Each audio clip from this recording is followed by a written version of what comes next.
ইরানের প্রতি সংহতি জানিয়ে রাজধানীতে ইসরায়েল বিরোধী বিক্ষোভ মিছিল ও সমাবেশ করেছেন মুসল্লিরা। জুমার নামাজের পর ঢাকা বিশ্ববিদ্যালয়ে বায়তুল মোকাররম এলাকায় এই কর্মসূচি পালিত হয়েছে।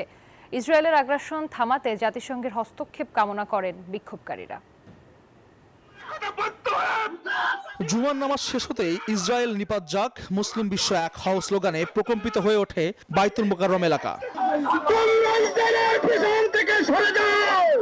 জাতীয় মসজিদের উত্তর গেটে জমায়েত হয়ে মুসল্লিরা ইরানের উপর সাম্প্রতিক ইসরায়েলি হামলার তীব্র প্রতিবাদ জানান।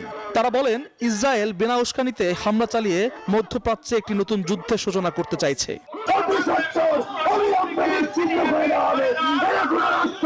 যদি ইসরায়েলকে আক্রমণকে প্রতিহত করা না যায়, তাহলে আপনারা আরব বিশ্বের কেউ থাকতে পারবেন না।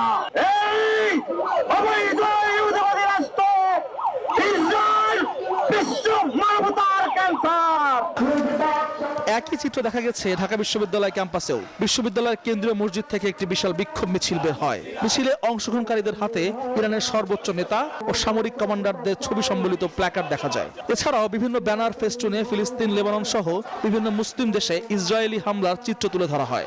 বান্ডেল থাকলে প্রতি সেনমানিতে টাকা বাঁচবে। বিকাশ সেনমানি বান্ডেল কিনে জিতুন প্রতি লেনদেনে। সারা বিশ্বের সকল মানুষ আজ ইসরায়েলি তাণ্ডবের বিরুদ্ধে দাঁড়িয়ে গেছে। যেভাবে হামলা করেছে ইরানি সায়েন্টিস্ট এবং ইরানি কমান্ডারদের উপর, এটা অত্যন্ত কাপুরুষোচিত। সভ্যতার বিরুদ্ধে বর্বরতার যে যুদ্ধ, এই যুদ্ধে আপনারা সমর্থন জানাতে হবে। মিছিলটি ক্যাম্পাসের গুরুত্বপূর্ণ সড়ক প্রদক্ষিণ করে বিশ্ববিদ্যালয়ের রাজু ভাস্কর্যের সামনে এসে এক প্রতিবাদ সমাবেশে মিলিত হয়। সমাবেশে বক্তারা ইসরায়েলের বিরুদ্ধে সোচ্চার হতে মুসলিম বিশ্বের প্রতি আহ্বান জানান। আমরা যারা এক আল্লাহ বিশ্বাসী, আমরা মনে করি যারা কলেমা পড়েছে সবাই আমরা এক। অনেক অন্যায় করেছো, আমরা অনেক সহ্য করেছি, আর নয়। এখন আমরা সারা ওয়ার্ল্ডের মুসলিম একত্র হয়ে তাদের জবাব দেওয়া হবে। ইসলাম কাজে বিশ্বাসী একটি ধর্ম, তাই যদি সত্যি মুসলমানরা কাজে বিশ্বাসী হয়, তাহলে অবশ্যই তাদের ফিলিস্তিনের পাশে দাঁড়িয়ে এই মুহূর্তে পদক্ষেপ গ্রহণ করতে হবে। ইসলামকে রক্ষা করার জন্য এবং মুসলিম ঐক্যের জন্য আমরা আজকে নেমে আসছি। শুধু ইরানি নয়, লেবানন ও ফিলিস্তিনের উপর যে বর্বরতা চলছে তার বিরুদ্ধেও প্রতিবাদ জানান মুসল্লিরা। দুটি শান্তিপূর্ণ সমাবেশ থেকেই মধ্যপ্রাচ্যের স্থিতিশীলতা রক্ষায় ইসরায়েলের বিরুদ্ধে কঠোর পদক্ষেপ নেওয়ার আহ্বান জানানো হয়।